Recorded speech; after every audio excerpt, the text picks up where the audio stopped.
Today, we are going to look at perimenopause through the lens of Ayurveda. In this tradition, midlife is called the Golden Goddess era, a time when our bodies shift from the fiery stage of life into the air and space stage.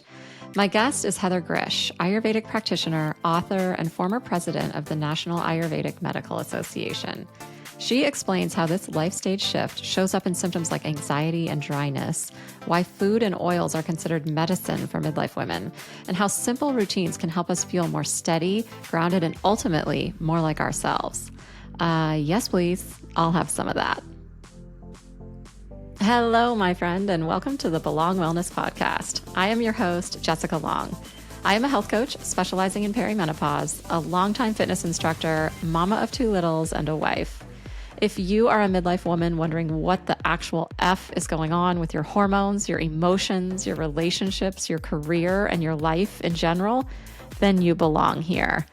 Join me each week as I share my own personal stories of how I navigate this wild stage of life. I also bring in experts and fellow badass midlifers to share their incredible stories of career pivots, managing relationships, parenting, living a healthy lifestyle, and much more. So listen, if midlife has you feeling like you're just not yourself anymore and alone in the chaos, this podcast is for you. Grab your giant water bottle, snap on your weighted vest, and let's get to it. Hello, my friend. Okay, before we talk all things Ayurveda, I want to give a quick listener shout out to my girl, Michelle C. Michelle, you are my Spotify buddy. Thank you so much for commenting on my episodes on Spotify. Not only does it help confirm that I'm not talking to myself, but it lets Spotify know that people are interested in this topic and serve it up to more midlife women. And I had to laugh when I read your comment on episode 32, where I shared some of my favorite protein recipes. You said, I love that none of these contain cottage cheese. Yeah, me too. And guess what? I'm allergic to cottage cheese, so you can count on me for that. And now, my listener, I would love to give you a shout out too. So comment on any episode on Spotify that made you think, made you laugh, or made you feel something. Or if you listen on Apple, leave a written review. I always love to hear from you. And also, did you know that you can watch my episodes on Spotify now and YouTube? Yeah, go check out the video. Leave me a comment. Say hello. All right. Are you ready to learn about Ayurveda? Me too. Let's dive in. Before we jump into today's episode, just a quick reminder that I am not a licensed medical care provider and do not provide medical services or advice. The information shared in this podcast is meant to be educational, not prescriptive. Please consult your medical doctor before making any changes to your diet or lifestyle. Also, the opinions of guests on the show do not necessarily reflect the opinions of Jessica or anyone affiliated with Belong Wellness.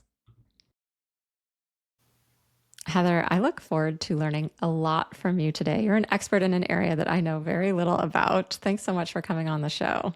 Oh, thanks for having me, Jessica. Well, let's start at the very beginning because I know some people listening might be like me and know very little about Ayurveda. Can you tell us what is it? Yes, or if you're my parents on the East Coast, you'd say Ayurveda. I love that. I know. First, tell me if I'm saying it right too. No, you did. You said it beautifully, actually, because a lot of people will pronounce it like Ayurveda, but you did it perfectly and beautifully. If I did it with my accent of my teachers, it would probably be like Ayurveda, Ayurveda. So Ayurveda means literally, it's like a Sanskrit word. It means the science of life, which is weird because it almost sounds a little bit like biology. Isn't that what biology is? But this is a traditional form of medicine that comes from India, the Indian subcontinent. It's been practiced for thousands of years. And in India, it's a very established medical system where they have literally hundreds of thousands of Ayurvedic doctors. And you go to herbal medicine clinics instead of allopathic medicine clinic with pharmaceuticals in it. So it's like a whole infrastructure that's been there for a very long time in India. It's sort of bizarre when you go there because you're like, what is this place? There are all these like herbal medicines, but they're packaged like pharmaceuticals. But wait a minute. So it's its own thing in India. And what started to happen is with all the yogis in the US and the movements of bringing yoga to the West, all these yogis started getting into Ayurveda, traveling to India, learning about it. And so it started to be taught in the US and other countries as well. And people were very interested in it because the medicine is herbal medicines. The medicine is food as medicine. The medicine is topically putting things on your skin. The medicine is pranayama, or breathing exercises or yoga or sound. Any sensory therapy is an Ayurvedic therapy.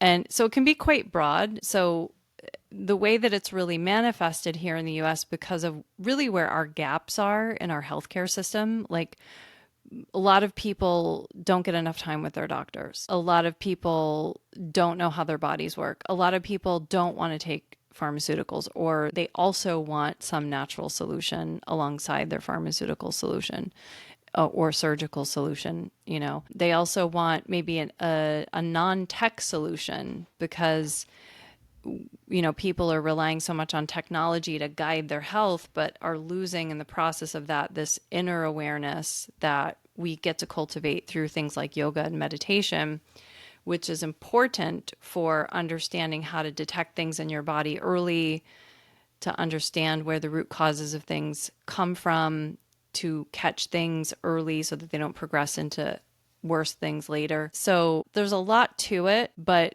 an Ayurvedic practitioner like me would sit with you and ask you a million questions, many of them related to your diet, related to your lifestyle, related to how you live in the world, how you sleep, what happens to you in each season, things like that, looking at the cycles for women, reproductive challenges. It's like a huge thing. Digestive issues are a huge thing we talk about in Ayurveda.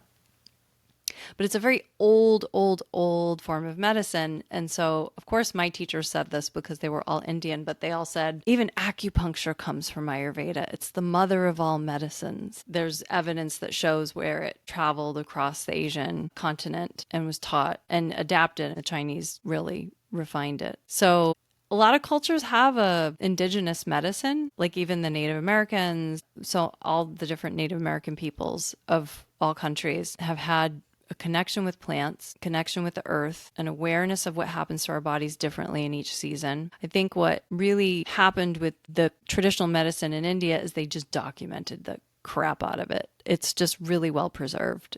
And so those of us who are kind of craving that experience, we had a good set of teachers to learn from who had done a great job in documenting that whole canon of knowledge for people. Wow, fascinating. And so this is a podcast for midlife women. So I want to talk about Ayurveda with respect to midlife women and all of the physical challenges we're going through, mental, emotional. It's all encompassing. And I would love to understand how Ayurveda looks at this transition, this time of life, and how it can help us through this transition. So first, maybe you could answer through the lens of Ayurveda, how do they define perimenopause and what does it actually mean? What do they say is happening in the body? And then secondly, how do they quote unquote treat it? Yeah, I think perimenopause, there are diagnoses, like diagnostic terms. There is no diagnostic term for perimenopause. But there are terms for stages of a woman's life. So there's the bala, the child. The child then goes through puberty and then becomes a young woman and then becomes a ripe woman. And then body changes and she becomes a woman who transitions out of having periods and then doesn't have them at all. And so she's shape-shifting her entire life. Even though those of us that are going through perimenopause, it feels like this is like the worst transition that, although if you've had a baby, you know that that's like no joke too. And some people have a hard time going into puberty, but yeah. There's no clinical term for perimenopause, but it is captured as a stage of life. And so what happens is it's the movement of the fire stage of life into the air and space stage of life. So when you're a child, you're very watery. I mean, if you look at your kids or all their friends, they're juicy little things. You want to eat them. They have a lot of water in their bodies. Children can be very mucusy. They're just juicier beings, as opposed to like the opposite of that, a 95-year-old person who's very dry, who doesn't have a lot of collagen and water in the body, and their temperature can't be regulated because they're more like the desert and less like the ocean, where the temperature changes quickly when you lose that kind of water in a system. So perimenopause is less water in the body than when you're, 25. And the fire is transitioning into a new state. So fire, whereas in perimenopause, it can go, it can actually conflagrate for a lot of women in the process as it's transitioning out more. So some women will experience a explosion of that fire and then it goes down. And other women will experience just this gradual dimming of that fire.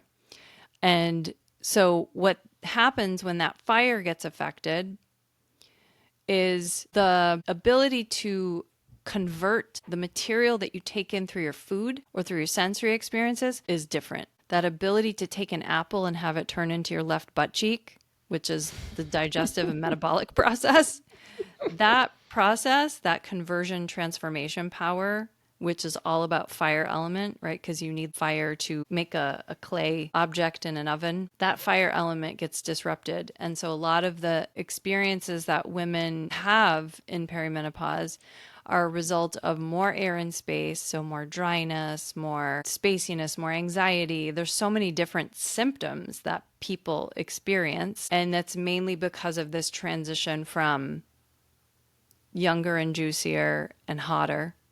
I don't mean to say that like proverbially, because we're still hot. I mean, come on. Well, But yeah. so that's kind of the that's the basic premise of it. And within that, depending on what's going on with her, if she has already had some imbalanced patterns running earlier already before this even happens, they're going to get magnified and sometimes turbocharged. Sometimes some issues are going to get better and other ones are going to get worse through that transition. Now, my teacher from Nepal, Dr. Sarita Shrestha, she told us that the menopause, like the transition to it, is the golden goddess. That's what she called it. So perimenopause, yeah, this is pretty great. So when the sun is setting, you see that golden color, like in fall. The light in fall is different than the light in summer, than the light in spring. And so that is perimenopause. Our golden goddess era. Yes. Okay, I'm liking Ayurveda more and more. Why don't we all call it that? Yeah, because we're too busy like sweating in our sleep. No. We're too tired. This makes sense though. I did do a tiny bit of research before talking to you. I didn't want to be completely ignorant coming into this. And I did read about that transition from fire and water to air and space. And I've been thinking about how that makes sense, not just from the physical symptom standpoint, but also from the emotional, like from what I hear so many women talking about, like I used to have all this drive in my career and now I kind of meh, like you kind of lose the inner fire and drive that has up until now been your sense of purpose. And you almost have this more spacious outlook of like, okay, I have other options and maybe I am going to loosen the grip on what other people think and what society has expected me to do up until now. And I am going to open up a little more space to see what my other options are. So I like this way of looking at it. Yeah, and I think from the Ayurvedic perspective that it's all about doing things in the right amounts. So there's also this thing where some people are naturally more fiery and some people are naturally more airy and spacey and some people are naturally more watery. Like your friend that never ages, that's probably a watery, earthy friend. Your friend that aged too fast, that's a different situation going on there. So when we go into this phase, we're also dealing with our base nature in addition to whatever patterns we had there. So some people might naturally have a more difficult time going through this phase, but lifestyle and what we do actually is a huge part of it. So would you say that if fire has been dominant for us all up until now, that this transition's harder for us because it's harder for us to pull away from fire? Is that one example of what you're saying? I think so. So if you're a person that has gotten great joy out of your fire element and it has been in you in comfortable amounts where you have a good relationship with it, some people don't have a good relationship with their fire element where it's stoked way too high all the time. And there is a natural pulling back of that fire element. And it can feel like you're losing your identity in this phase of life.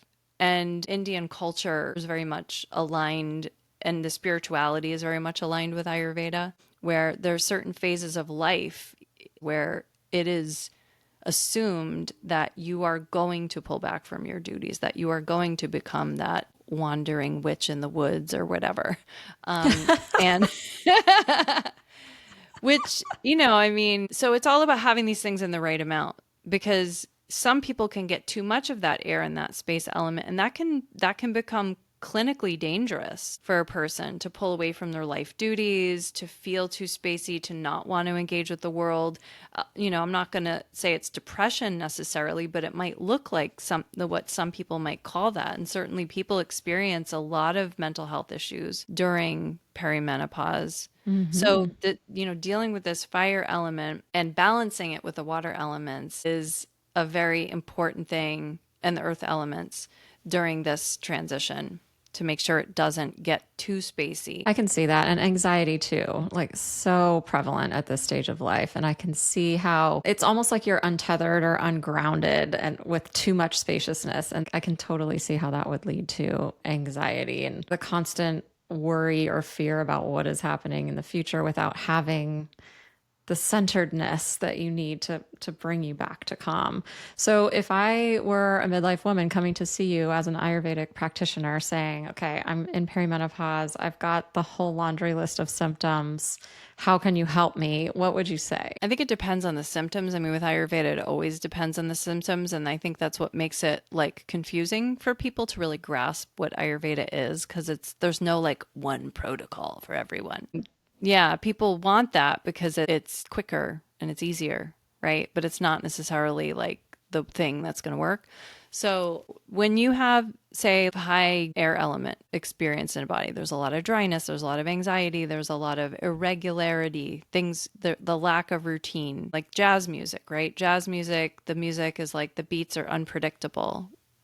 That's that air element. We call that vata dosha. There's too much vata dosha in the body. It's the air and the space elements. And so somebody who's experiencing a lot of that, which everybody's getting more of as they get older, but you can have other doshas that are out of balance at the same time and they present different symptoms. So that's why it gets confusing. But if someone's dealing with a lot of vata, the number one thing is look at the routines. Look at the routines. Look at what the person is doing, the cadence of life, the activities the person is doing, what kind of foods they're eating. We don't look at nutrition the same way that nutritionists would look at it. We don't count calories and fat and blah, blah, blah, and all that stuff. We look at it from a qualitative perspective. We say, oh, that's a wet food. That's an oily food. That's a dry food. That's a heating food. That's a salty food. That food's going to make that body hotter and retain water. So we think about it from more like a qualitative and functional chemical perspective. But you want to look at what they're eating, because everything they put in their mouth is also going to change the air and the space elements and the fire elements and all that stuff. And the main thing is also just doing things at the right time, because no matter what you're experiencing, if it's too much fire, if it's even like a hot flash, that's that vata thing. Even though there's heat involved, it's vata and it's the fire element. It's both of them at the same time. Things moving too fast, you need stability. And there's so many great ways to get stability, whether that's lifting weights or doing Pilates or slow resistance movements. Because you're a yoga teacher too, right?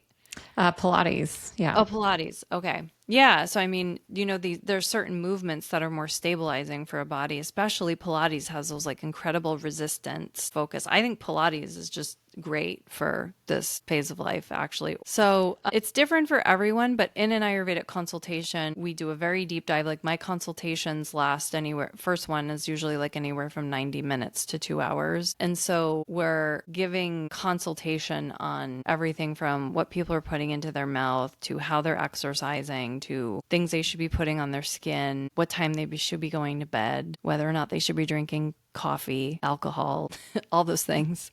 Mm-hmm. Yeah. So what if I gave you a more specific example? Could you walk me through some of the food choices you might give that person and some of the lifestyle choices? Okay. So a woman, she's 48 years old. She comes in your office. She's experiencing hot flashes, disrupted sleep. So she's extremely tired. Because of that, she's got some mood swing issues going on, and she's kind of lost her drive at work. And the way she describes it is, I'm just not feeling like myself, which we hear a lot too, along with those specific symptoms of hot flashing, sleep disruption, mood instability. How would you work with her? Where would you start with her? Yeah, there's a lot going on with her. I should have taken some notes, but let's see if I can follow. With unwinding these things, it can often be confusing to start. Do I start with the sleep and try to correct that and then end that cascade of effects? Or do I start with the diet and then can the diet affect the sleep? Or something else even, right? And there's other details I don't know about her. So when the sleep gets disrupted, affects hunger, it affects body sensations, mood, it can give people twitches. It can definitely contribute to hot flashes because the body doesn't clean itself as properly when we don't sleep. The lymphatic system is not able to process and clean out the stuff that needs to get cleaned out of the brain, out of the body. And so you end up getting toxicity in the body from that. We call it ama in Ayurveda. It's like a clogging substance that has not been properly cleared out of the body. And when that happens, then you might have inflammatory processes that come in certain bodies to react to that stuff in the body. Like, get out of here. I don't want you in here. So how do I clear that stuff out now that it's there? Because that person's not been sleeping well, and there's probably something that led to that person not sleeping well, whether that was not eating the right diet for that person or that season, or could just be staying up on Netflix and watching too much Outlander, or whatever it is that keeps people up at night, or bad sleep hygiene, or worried about something, fighting with someone, having a parent that's ill, having a sick child in the middle of the night. There's a lot of things that can disrupt the sleep. So doing all of the corrective actions is going to get a person on the right track. So dietarily, when a person's become dysregulated like that and there is toxicity in the body, this is not a time for that person to go on a juice cleanse or something like that. Mm-hmm. That is the time for that person to reestablish stability, routine, love. Food choices would be more simple, lots of oils, lots of hydration, lots of water, not a lot of sugar, and, basically eating in a way that allows the body to clean up that stuff. And that might involve a little bit of fasting between meals, spacing out meals away from each other, because the longer you can space a meal out away from each other, the body will go in and continue to clean out the pipes during that in between phase. But you can't push it too much with a woman who's 48, because she will go into a catabolic state, a breakdown state too fast. And that's really not what we're going for. So I know some people listening right now are saying, but wait, if I go on a juice cleanse, doesn't that give my body a chance to cleanse? Which I kind of cringe when I hear that.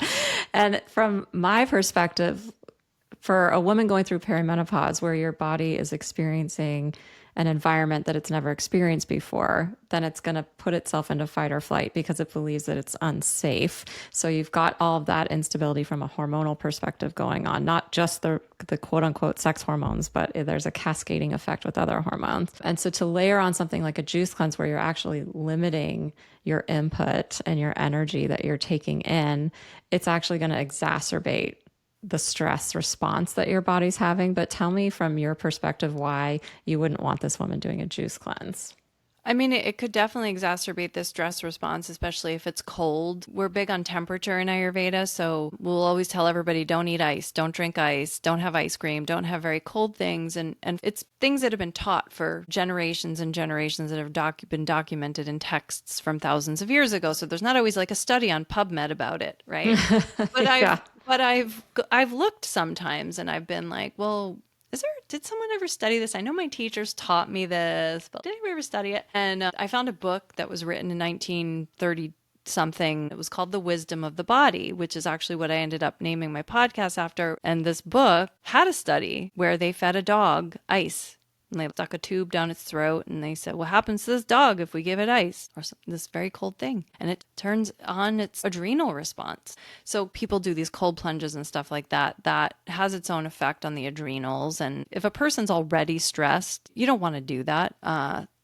that's not going to be helpful. One part of it is temperature. So then maybe you say, okay, what about a warm cleanse? Because my friend used to own a juice cleanse company and they actually did a warm cleanse. And that's a little more interesting. But the thing with that we do in Ayurveda that is very good at getting out the toxins is that you have some toxins that are water soluble and other toxins that are fat soluble. And if you just put a bunch of juice in your body or water in your body, it's not going to clean out the fat soluble toxins. It'll only clean out the water soluble toxins. So think about your teeth. If you lick your teeth and you feel any plaque on your teeth, that's an example of what we call ama in the body. It's something that sticks to a tissue. It's oftentimes white, but it can be other colors. And oil pulling. Yeah. So oil pulling is Ayurveda.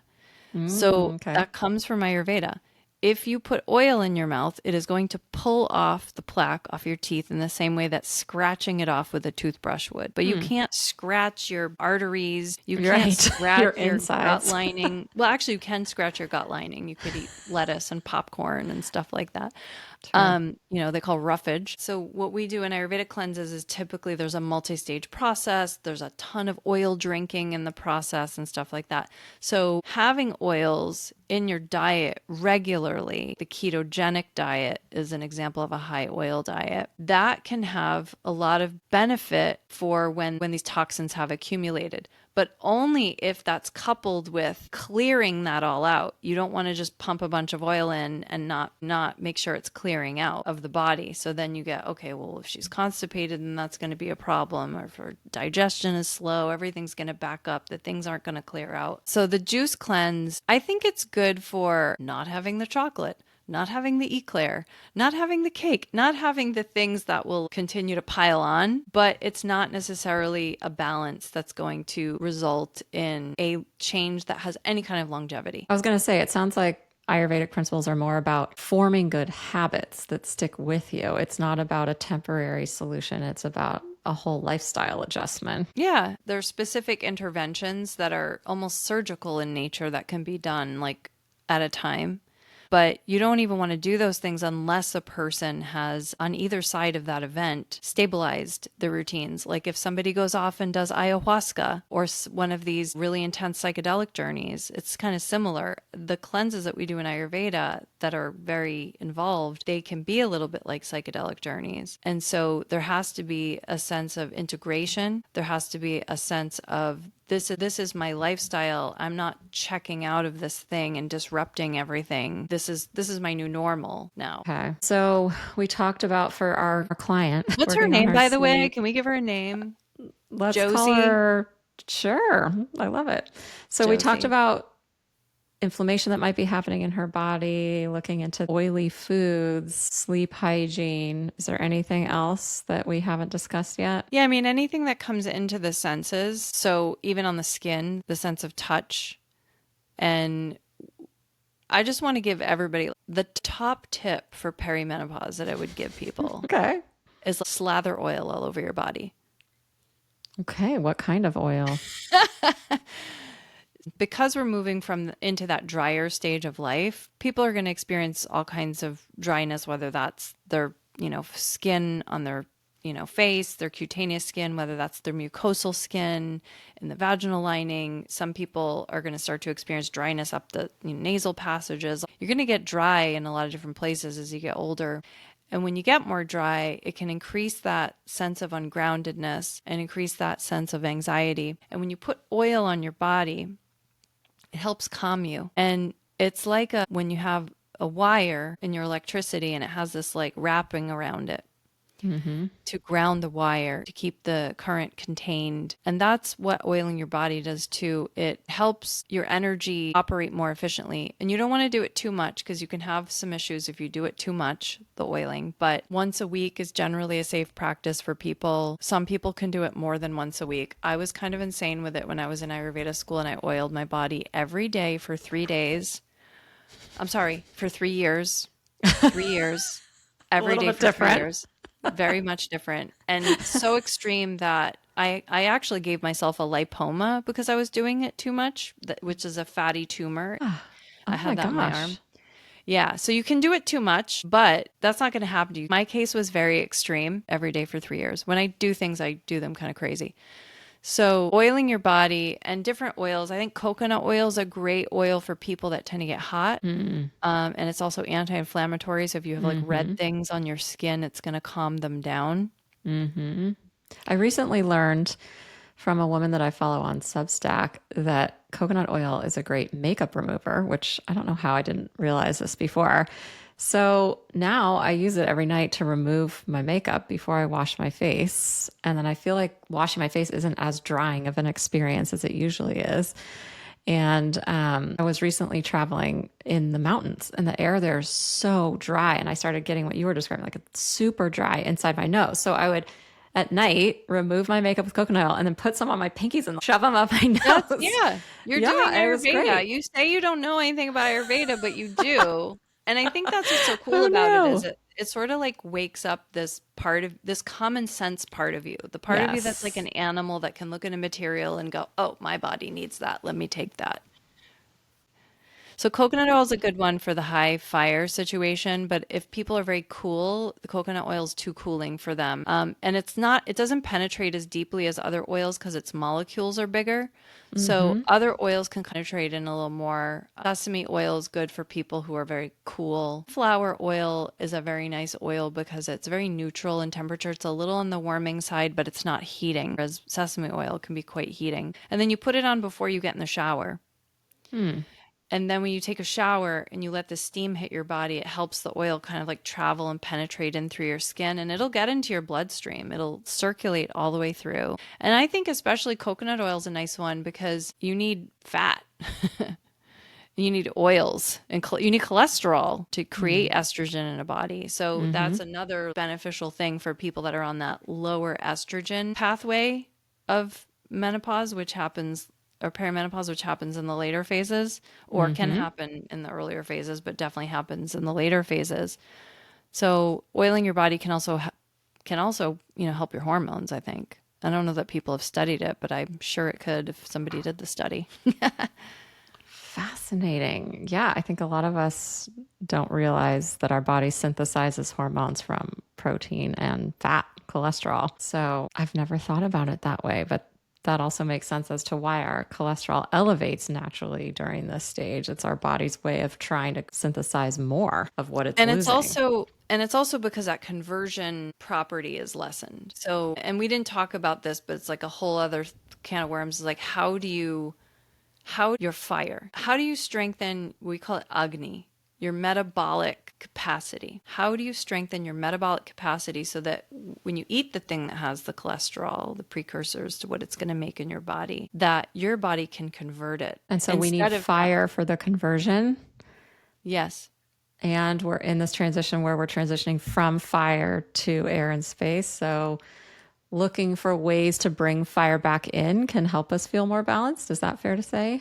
Yes. I think that's really, really a great observation. And it's tricky because sometimes the things that you do to stoke the fire can then quickly lead to imbalance. So it's a very delicate amount, frequency study of yourself to find the right amount. Oh my gosh, this is all so fascinating.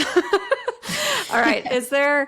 Is there anything I missed that you think I should have asked you or that you really are dying to share with us midlife women about Ayurveda and how it can help us? It's just going to look different for every person.